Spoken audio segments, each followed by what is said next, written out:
Well, hello YouTube, it's me, Fortmaster, and welcome back to another film theory reaction, and yeah, Omni-Man was right? Okay, but Omni-Man was right. Is that talking about, like, the speech that Omni-Man gives, whatever his son's name is, when they're fighting in the first season, and became the meme, like, what are you fighting for? You know, just all the stuff that you're fighting to watch them die and all that sort of stuff.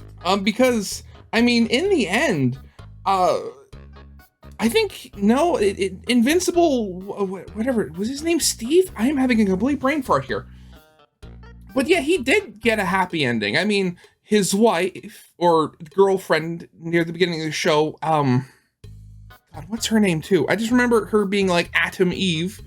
Her thing is like, you know, she can manipulate matter, but also it's revealed near the end of the comic that like when she dies, her body regenerates back into like an early young form of her body. So she has like a form of immortality that way, which is really cool. From what we know, Voltramite DNA is so overpowered and stuff like that. It's basically this overwrites whatever their mate is, so the children are just automatically Voltramite. So he has a family that way. You know, I can't help but see that, like, the majority of, you know, Omni-Man's argument comes from the fact that his society that he came from, of his species, is really messed up. So, yeah, we're gonna have to see what MatPat's on in this episode, aren't we? So yeah, as always, original video is linked in the description if you haven't seen it for some reason. Corner video leads my game theory reaction. And with all that out of the way, let's get this thing started then, shall we? Thanks to Samsung for sponsoring this episode. Why did you make me do this? You're fighting so you can watch everyone around you die. Think, Mark. You'll live to see this world crumble to dust and blow away. What will you have after 500 years? Huh, it's not a bad question. Sounds like an episode of... Okay, yeah, I was right. Welcome to Film Theory, the show that asks you to think, MatPat, think. Today we're diving into the high-flying superhero splattering world of Invincible on Prime Video. Yeah, believe it or not, there's an actual show here. It's not just a big old meme. Guess what? That show is really darn good. It follows the young up-and-coming superhero Mark Grayson as he learns to use his that's powers his name. responsibly while also living up to the high expectations set by dear old dad Nolan. Sounds like your classic superhero origin story, right? Wrong. You see, Daddy Dearest has himself a bit of a dark side. Even though he's the Earth's strongest hero, Omni-Man, underneath that friendly exterior, Nolan is not the benevolent superhuman people think he is. You see, Nolan very is much a not so. a species of long-lived and incredibly powerful aliens that believe in survival of the fittest. They killed off millions of their own people until only the strongest survived. From there, they went on to form an empire that wants to take over the entire galaxy. In other words, Nolan came to Earth not to save humanity, but to conquer it, to subjugate it, preparing it for assimilation into his mustachioed alien empire. He starts the... I do like that one bit where just all male Viltrumites at the beginning of the series have mustaches because, you know, it's a cultural thing, which I really did like that. It was really funny. But actually, what was that reminded me, you know, the whole thing like, oh, who would win, Superman versus this, you know, evil Superman knockoff? I remember I saw one where they did, who's the evil Superman from The Boys? Homelander, that was it. It was like a three-way between Homelander, Omni-Man, and Metro Man from Megamind. And it kind of became the whole thing where out of those three, Metro Man would beat the other two absolutely hands down. Mainly because, as you see in Megamind, he's able to move so fast, he's essentially able to stop time in the rest of the universe around him. And he was able to have an entire existential / midlife crisis in what is like a single frame of film, essentially. And just with that, he'd be able to overpower Homelander because, you know, Homelander doesn't actually have any actual fighting skills because he's never had to need it. And also Omni-Man because, well, yes, he's able to fly fast enough to ignite the atmosphere around him. You know, that's not stopping time around you fast. And then that's ignoring, like, if you were actually able to, like, have, like, any of them fight against actual Superman, which in the newest death battle of Superman versus Goku, because yes, they made a third one, they basically proved that Superman is like a, what was it, like a fulcrum or like a focal point for his multiverse. So basically every power you've ever seen Superman have in any iteration is canon to him in every other. It's really weird. This process by murdering the world's greatest heroes, the Guardians of the Globe, and by the end of the first season, his son Mark is the only thing capable of stopping him. And let's just say that family intervention doesn't go so well. Yeah. And this is where the meme we all know and love comes in. When Omni-Man finally takes a break from pummeling his son, he tries one last time to get Mark to understand his position. You're fighting so you can watch everyone around you die. Think, Mark, everyone and everything you know will be gone. What will you have after 500 years? You see, Mark is half... But I love the line after that. He says, like, I'd have you, Dad. Oh, that's so heartbreaking. But again, like the end of the series or the end of the comics kind of show that he does, get a happy ending after all. Human like his mom and half Viltrumite like his dad. He will live longer than anyone he knows, long enough that his current relationships will feel like an insignificant blip in time. It's an interesting perspective that our weak, short-lived human brains can't really understand. So today I want to try and understand. What exactly would living that long do to you? And more importantly, what would it do to your brain? If we fast forward 1,000 years after the life Mark currently knows has crumbled to dust multiple times over, will he develop the same mindset as Nolan? Is he fated to become a jaded, unempathetic superhuman? Again, so are they going to be talking about what happens at the end of the comic? I have no idea. Season 2, it's already given us a glimpse of countless worlds where Mark has turned to the dark side. People of Earth, the more you resist, the worse this gets. So is it only a matter of time before Mark succumbs to the very same fate in this timeline? Keep your heads on straight, loyal theorists. It's time to answer this age-old, old-age question. Just to be clear before we jump in, we know that the universe of the Invincible TV show is separate from that of the comics, and some of the events that we reference from the comic canon might not happen in the same way as the show, if they even happen at all. We'll only be using comic stuff to build off of points coming from the show. This is film theory after all. Okay, cool. So to okay. kind of head this one off at the pass, we should note that Omni-Man isn't a human. He's a Viltrumite, so despite appearing human, his body isn't going to act the exact same way. Especially the brain, yeah. The older we get, the slower we age. You'll live for thousands of years. Same thing for Mark. Despite being half human, Nolan says that his alien DNA is so potent that Mark is almost purely Viltrumite. Viltrumite DNA is so pure, you're nearly full-blooded. But because we here at Theorist HQ don't have ourselves access to papers of studies related to Viltrumite brain chemistry, we're just gonna have to move forward in this episode assuming that they're gonna act in a way that's similar to humans. Let it be known, that's not me just making assumptions for the sake of an episode. Clearly their DNA is compatible enough to produce children like Mark. You see, And yet you say that, and yet further, again, don't know if this is going to happen in the TV show, but it did happen in the comic where after Omni-Man left, he went to a planet populated by bug people whose lifespan is measured in, I think decades, like a couple of decades is like exponentially long. And he was able to have half Viltrumite, half whatever they were, babies, and they looked, human because, Viltrumites look human and stuff like that. Yeah, so I don't know. Again, Viltrumites are weird. See, scientists define a species purely based on reproductive compatibility. Can two creatures mate successfully with each other to get viable, fertile offspring? If yes, then hey, they're the same species. If no, or if the offspring turns out to be infertile, then they're going to be listed as different species. Now, I'm not going to go so far as to say that the Viltrumites are humans. I'm not, but the official handbook actually will. You see, the official handbook of the Invincible universe expressly calls out in their science and world building section that Viltrumites at one point had human-like lifespans, and that somewhere, roughly 1 million years ago, they likely shared a common ancestor as evidenced by their human-like biology. But they live on a different planet. How does that work? Unless you're talking about, like, some other alien species, like, kidnapping a certain population and experimenting on them to make them Viltrumite? What?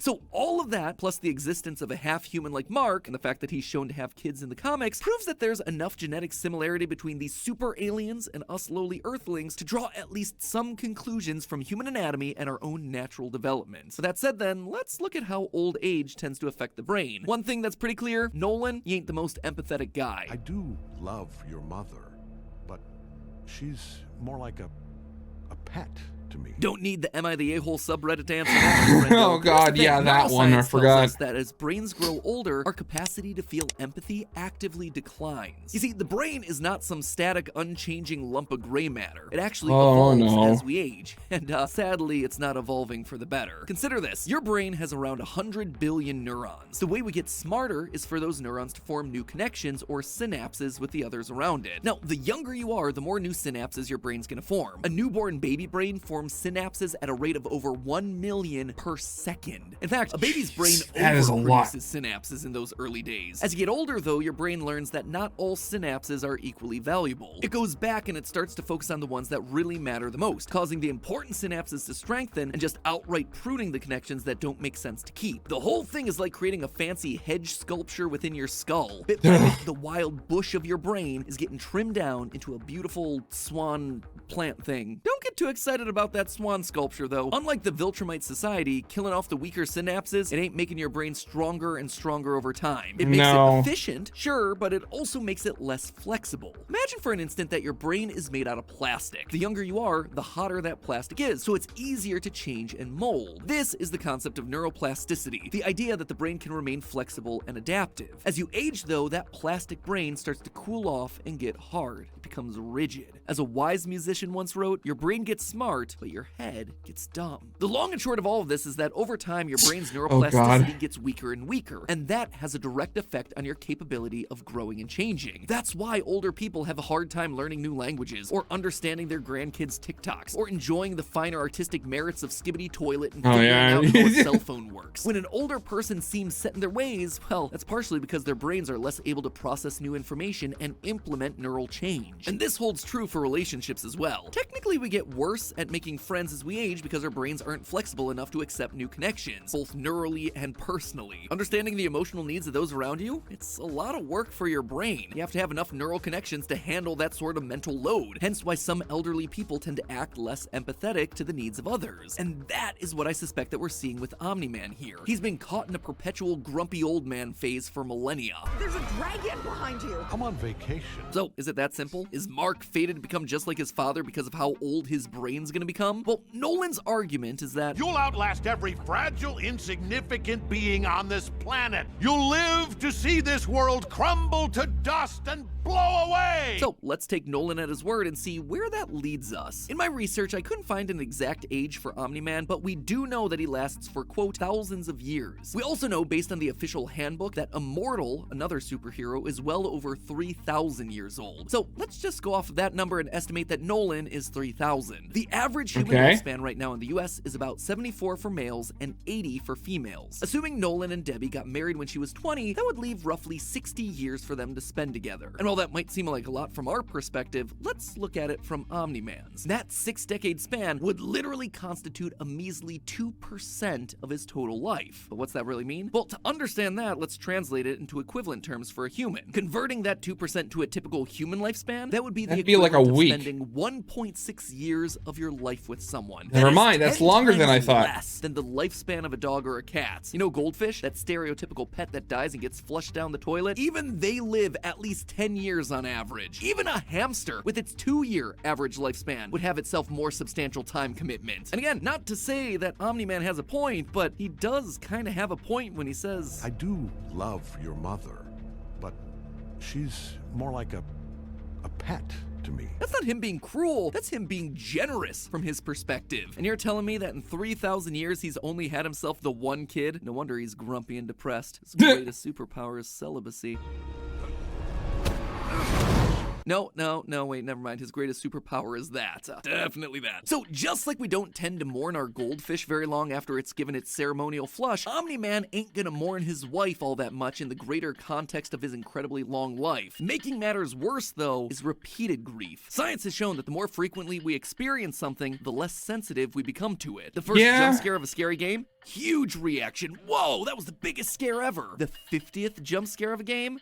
Yeah, Not so much. And Where's honestly, that it's the same from? thing with grief. Studies show that when you're exposed to death regularly, you become desensitized to it. Your brain starts to acclimate to the flood of neurotransmitters associated with the emotion. So if Yeah. Omni-Man is truly living life on Earth and seeing his loved ones wiped out every 80 years or so, in 3,000 years, he's gonna be seeing 40 generations of loved ones coming and going. For a human to experience that same thing, we'd have to see the passing of a generation every 2 years. Imagine not being callous and blasé about it at that rate. So while Mark is Jeez. busy coming to terms with the first wave of people he'll lose to his prolonged lifespan, dear old dad, he's been doing the same old song and dance for millennia. But it's not just old age and neuroplasticity and desensitization to grief and violence. It's What also else? an issue of intelligence. Not only is Omni-Man outliving the people of Earth, he's also outlearning the people of Earth with centuries of extra information at his Okay. fingertips. He knows cosmic truths that humans would never be able to fathom, and he's had literal 1,000-year stretches to teach himself anything and everything he could possibly want. And again, research has shown that individuals with extremely high IQs tend to have themselves a hard time relating to the people around them as a result. So Omni-Man is that, but times 1,000, literally, as he deals with more intelligence than any human has ever had or ever will. How can he possibly see humans as equals if he's talking about conquering foreign planets and we're all busy thinking about the latest season of Selling Sunsets? In short, Omni-Man is literally primed to be the Yeah. exact person that we see in Invincible. He's a hyper-intelligent, godlike being surrounded by inferior life forms with significantly shorter lives and smaller brains. And worst of all, he's getting older, and his brain is becoming less and less flexible, ensuring he is forever stuck in his ways. Which then begs the question that we started this whole thing off with, is there any hope for Mark? Sure, right now he's holding his ground to protect the human race, but if we were to fast forward 3,000 years for him, would Mark become just as cruel and heartless as his Please dear talk old about the dad? comics. Well, Please believe talk it or about the not, comics. The answer actually comes down to another superhero on the roster. In the lore of the series, Viltrumites aren't the only long-lived characters. Case in point, the Immortal. If you couldn't tell by the name, the Immortal cannot die. Or, at least when he does die, it tends not to stick. He always comes back. The Immortal can heal from basically any wound, and he seems to never age. We see that the Immortal actually predates most of human civilization, gaining his powers back during the Bronze Age of 3300 BC before living out lifetimes as a medieval knight in 580, and even as President Abraham Lincoln in the 1860s. I forgot about Weird that. creative choice. Anyway, considering he's been alive this long, you would expect him to fall into the same sorts of issues that Nolan has. Except the Immortal clearly isn't cruel or apathetic in the same way Nolan is. So what's the difference here? What's the X factor for the Immortal? And how is that going to apply to Mark? It actually boils down to three things. The first is the way that the Immortal's powers seem to work. While Viltrumites like Mark and Nolan are long-lived and can heal from pretty bad injuries thanks to the smart atoms that are floating around in their bodies, they God, I forgot about that. That was one of the things that I just find so... I mean, out of like all the stuff that you can see in like superhero comics and all that sort of stuff, smart atoms.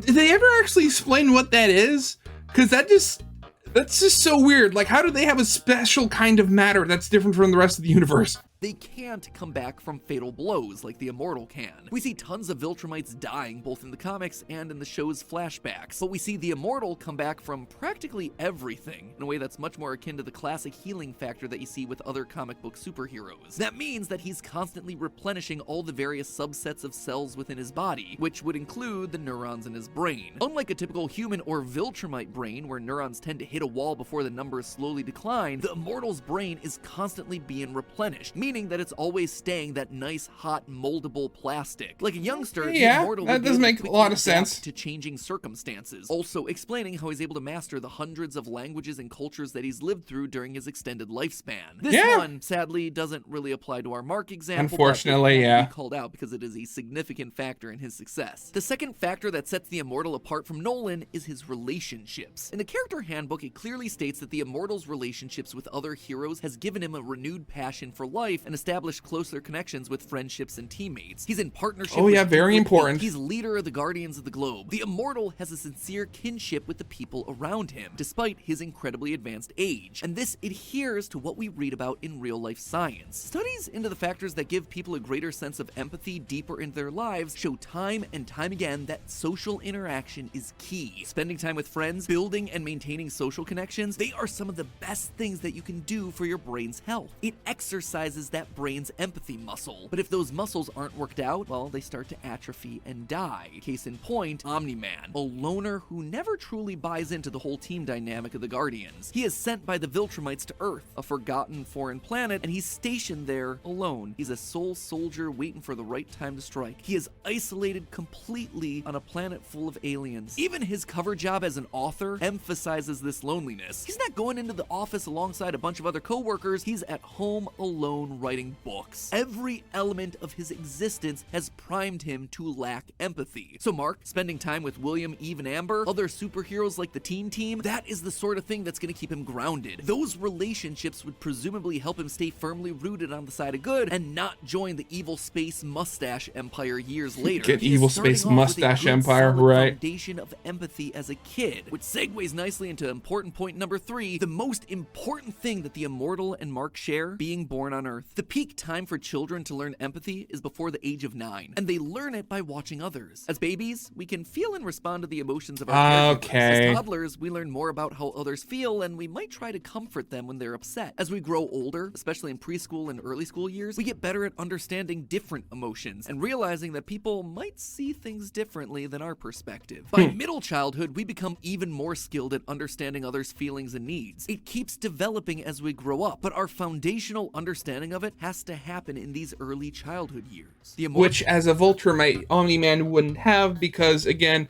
a population, not even a population, like a planet whose population is like within like 50 or something like that of survival of the fittest, that has to do something to you. Immortal, he was born a human. He grew up with the social customs and teachings of a human race where empathy is an important part of survival. Mark, same story. He has a compassionate human mother and a dad that, not naturally feeling himself, at least pretended to be for the sake of appearing normal to the outside world. As such, Mark, he shouldn't be stunted in his empathetic education as he grows older. By contrast, Nolan grew up on Viltrum, where whole swaths of the population were wiped out for being seen as too weak. As a result, he never truly received that early childhood exposure to the concept of compassion and empathy. Ironically enough, a man who has the lifespan long enough to learn about anything can't truly embrace this one essential lesson because he missed it as a kid. That said, clearly Nolan's not without hope. In a flashback to Mark's childhood, Debbie explains that as people grow older, they forget to experience the joy and excitement of the world around them, but that children can be the vehicle for adults to remember all that. A way for them to feel empathy again, and to see that life can truly be fulfilling and interesting. And the thing that finally breaks Omni-Man, Mark's answer to the very question that started us down this rabbit hole in the first place. What will you have after 500 years? You, Dad. I still have you. It's Nolan's love for his son Mark over his sense of duty to the Empire, this shred of empathy and compassion that finally breaks through. That's what's so beautiful about this answer. Mark being the thing that grounds his father, that makes him have a change of heart, it isn't just a powerful piece of Invincible's thematic storytelling, this is a real scientifically backed phenomenon, one that shows us that we're never too old to learn, to feel, to help others. That right there, that is the true superpower. An emotional strength that can truly make you invincible. Unless, someone actually attacks you with a weapon. Yeah. You're just done. But hey, that's just a theory. Up and cut. Again, so I was on the right track with, him, with like Mark having a family with like Adam Eve afterwards, because of her power basically also allows for immortality. But I was on the other end of, I was on the wrong end of the age spectrum, so it seemed. So I'm happy to take the L on this one. It's wonderful to know that the best thing in the universe is being human. So, of course, as always, original video is linked in the description if you haven't seen it yet for some reason. Corner video link to my game theory reaction. And with all that out of the way, I hope you guys liked. If you did, leave a like, subscribe if you have not, and I'll see you guys next time. Goodbye.